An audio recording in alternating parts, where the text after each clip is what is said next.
ئێمە ئەو کۆمەڵکوژەی دەوڵەتی تورکی فاشیستی تورک بە هاوکارانی کە وەکو پارتی چۆتە باوەشی دەوڵەتی تورکەوە بەڕاستی بە هەموو مادی معنەوی ئابووری هەمووی خستۆتە بەردەستی ئەردۆغان و ئەردۆغانیش گەلی ئێمە قەتڵ و عامەکە. ئێمە وەکو کۆمیتەی خانەوادەی شەیدانی پەکەکە دووبار و سێبارە ئەو دەست درێژیە ملهوڕانی دەوڵەتی تورکی فاشیست ڕستۆ شەرمەزار دەکەم، داوا لەگەڵەکەم مەکەم، ئەو بێدەنگیە بشکێنین هەمومان بینە سەرزادە بە یەک دەنگ بە یەک ڕەنگ بە زەبری هێز بێ، بە زەبری دەنگ بێ، بە زەبری هەموو شتێ بێ. گەلی باشووری کوردستان شۆڕژگێڕە لەم لاوە شەهیدیا لەو لاوە لە پەنان لە سێدارەکانی ئەوەی کە سەدام حوسێن سێداری گەنجەکانی ئێمەیە ئەو ڕۆژە لە سلێمانیەوە بە حەزاران عسکەری عێراقییان ئەکوشت و تۆڵەیان 100 جارە سەندەوە. ئێمە پێویستمان بە ڕاپەڕینەکەی، پێویستمان بە فکرێکەیە کە ئێمە ڕێنماییمان بکا. بەرامبەر ئەو داگیرکاری دەوڵەتی تورکیا کە ماوەی 2 ساڵە بە شێوەیەکی پراکتیک لەناو خاکی باشووری کوردستانە دەستی پێ کردو و هێزە سەربازیەکانی خۆی لە ناوچەکانە جێگیر کردووە، چی لە ناوچەکانی بادینان هەتا دوجاریان لە بنکەی زینی وەرتێ لە ناوچی زینی وەرتێ هێزی خوان لەوێ جێگیر کردووە و هێنانیم هێزانەش ئاشکرا و ئاماجی هێنانیم هێزانە ئاشکرا و ڕوونەکە دیارە بۆ داگیرکردنی خاکی باشووری کوردستان هێنانێک بۆ شارکردن لە بەرامبەر لایەنێکی سیاسیە بێ. ئامانجەکە داگیرکردنی خاکی باشووری کوردستانە وە لە ناوبردننی کۆمەڵگەی کوردستانە لە باشووری کوردستانە بە یەکجاری هاوشێوەی کە لە عەفرین و لە سەرەکانی و لە ناوچەکانی گرێسپی ئەنجامیان داوە و دەوڵەتی تورکیا بە هاوکاری چەندین لایەنی کوردی درێژە بە کارە داگیرکاریەکانی خۆی دەدات و لە لایەنە کوردیەکان ئەتوانین بڵین کە لە چەندین لایەنەوە هاوکار و هەماهەنگن لەگەڵ یانە حتا ئەتوانرێ بڵێت بە جلوبەرگی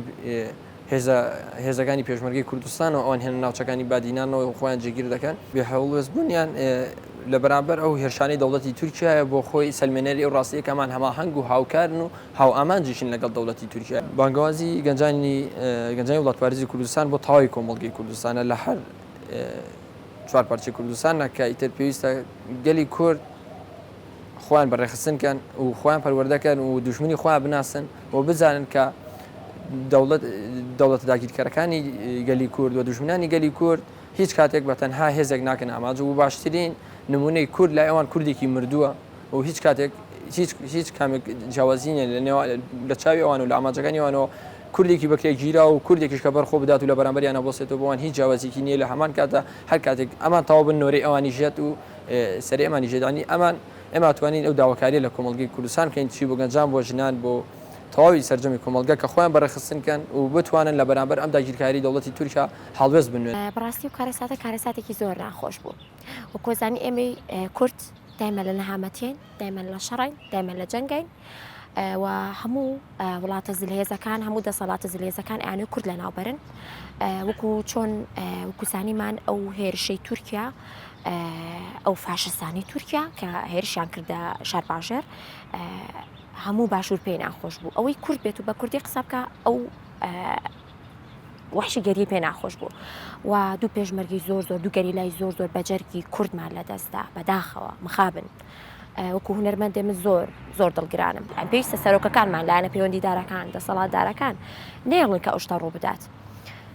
و پێویستە ئێمەی هونەرمەند بە نۆتەی مۆسیقا و بە گۆرانی و بە موزیک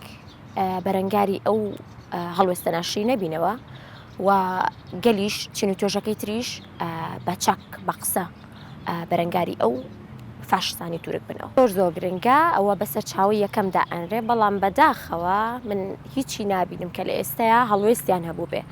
بەڵکو لەوانەیە هەموو کوردستانەوە هەست بکات سەرۆکەکانی ئێمە لایەندە پەیوەندیدارەکانی ئێمەش لەگەڵ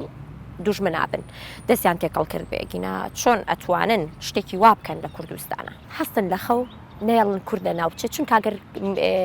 کورد لە ناو بچێ خۆشیان لە ناوچن، چونکە ئەگەر ئێمە وەکو هاوڵاتی ئێمە لە ناوچین هەموو چین و تۆژەکان هەموو تاکێک لە ناوچێ یعنی دەسەڵاتی ئەوان لە ناوچێ یعنی ئەوانیش نامێنن لەبەرەوە نەبە ئەوان لە ناوچن نەبە ئێمەش لە ناو بچین بە هەمومان بە یەکگرتووی دژی هەموو زوڵمەکان و هەموو ستەمەکان ئابۆستی.